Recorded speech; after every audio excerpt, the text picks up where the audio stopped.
Hi everybody, Tommy here with the Hunting Factor. I just want to share a story with you about this buck right here. I call him the kayak buck. Now I shot this buck before I started the self-filming, so I don't have any footage of this deer or any trail camera pictures, but I do have some pictures of after the fact. Well, this buck doesn't really score very big, but that doesn't matter to me. For me, this was a very good buck to take on public land. Now, I took this buck in 2021, and I used a kayak to intercept him and to recover him. And this is one of my most rememberable. This was my most cut. Most memorable hunt I've had in a long time. The reason why I say that is because I guess the process of getting this buck, and this is kind of why I wanted to share the story with you, because it's a perfect example of thinking outside the box and doing something either you wouldn't normally do or doing something different. And that's exactly what I did. Now I saw this buck cross the road after dark, right after I got done hunting another location. And I noticed that he was decent buck, and he was coming from west and going east, from one piece of public to another piece. And I'm thinking, wow, I wonder why he was traveling that direction. And I went on another hunt the next morning, and I kept thinking about that deer. And I'm like, I think I know why he was traveling that direction. Because there were scrapes on the other side of the road, and there were scrapes on where I believe he came from. So he was probably checking those scrapes, and by the time he got to the road, it was dark.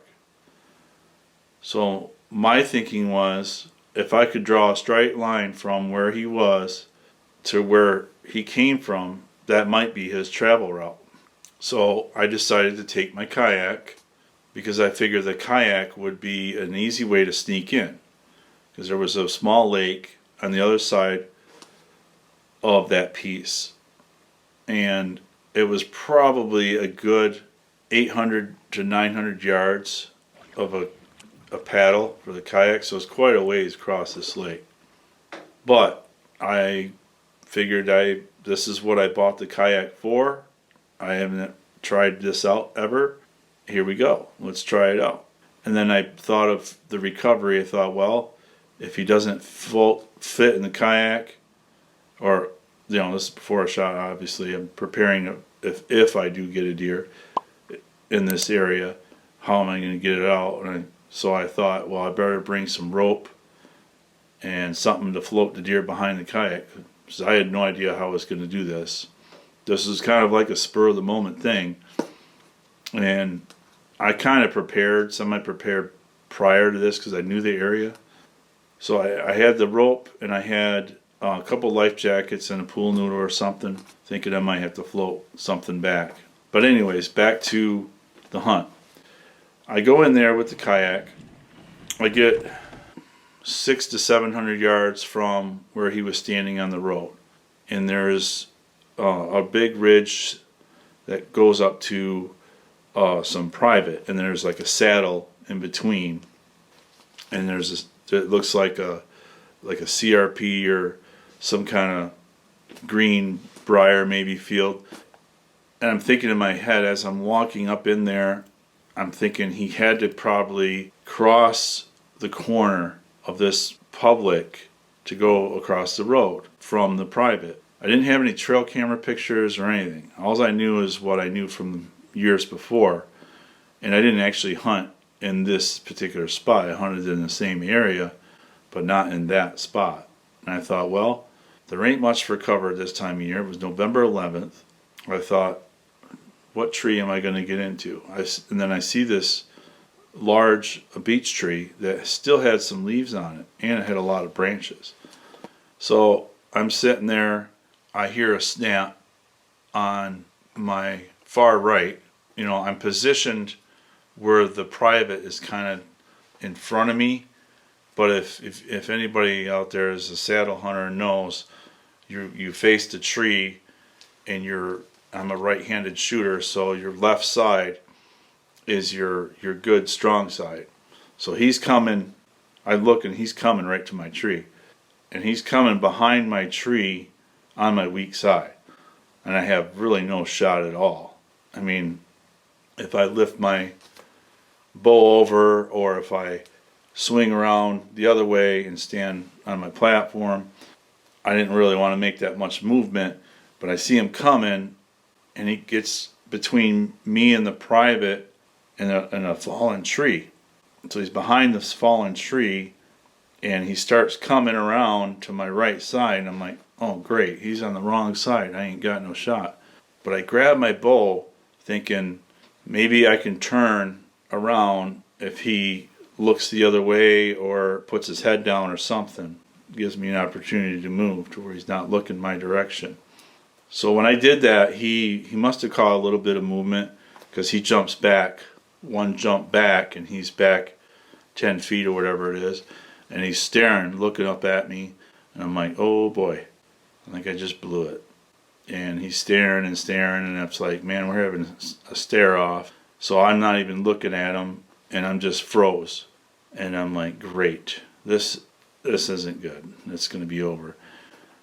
So this goes on for quite some time, and I'm thinking, well, what are you going to do, dear? You know, you're going to run back to where you came from? You're going to do a big circle loop around me, or what?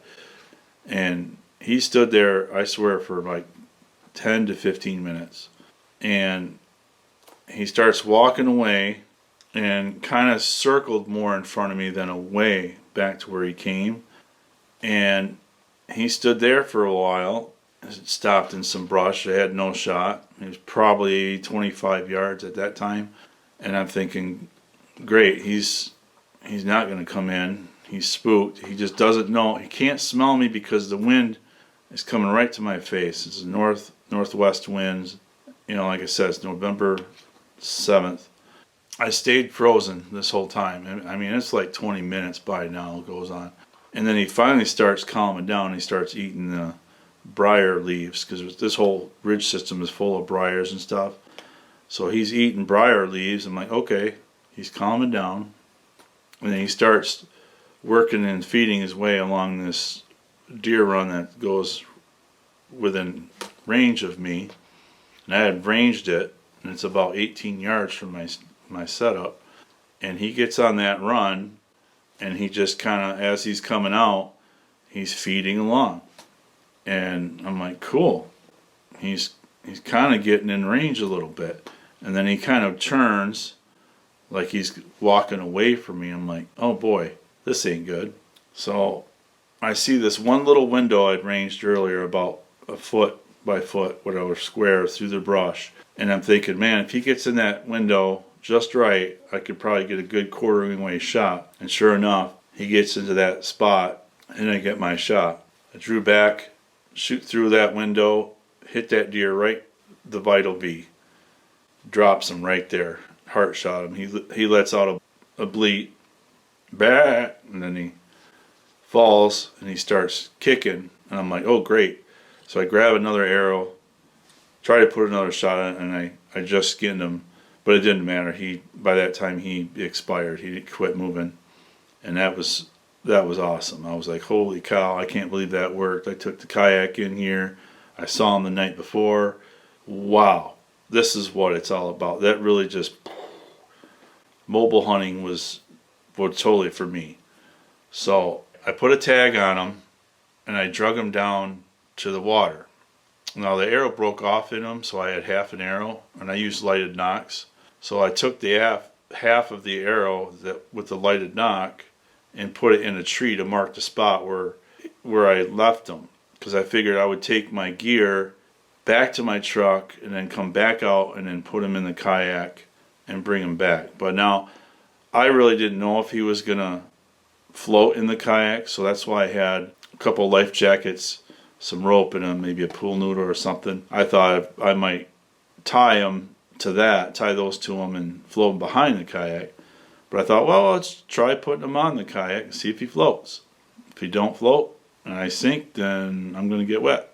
So I put him in the kayak, and luckily he floated just fine. I put his head towards the front, his legs right between mine, and I paddled along, got him back, and recovered him. One of the greatest experiences I've ever had hunting in the deer woods and using the tools that I had to outsmart or just get on a good buck. So I just wanted to share that story with you guys. It's a perfect example of thinking outside the box, using, tools to your advantage if you have the means to, if you have waders or kayak or something that you can either get further back in or you could just sneak around. Really, this wasn't that far of a walk. The kayak made it so much quieter and actually made the recovery pretty easy. So I hope you enjoyed the story, and I hope all the factors line up for you this hunting season. Thanks for watching. Subscribe if you like, and see you on the next one.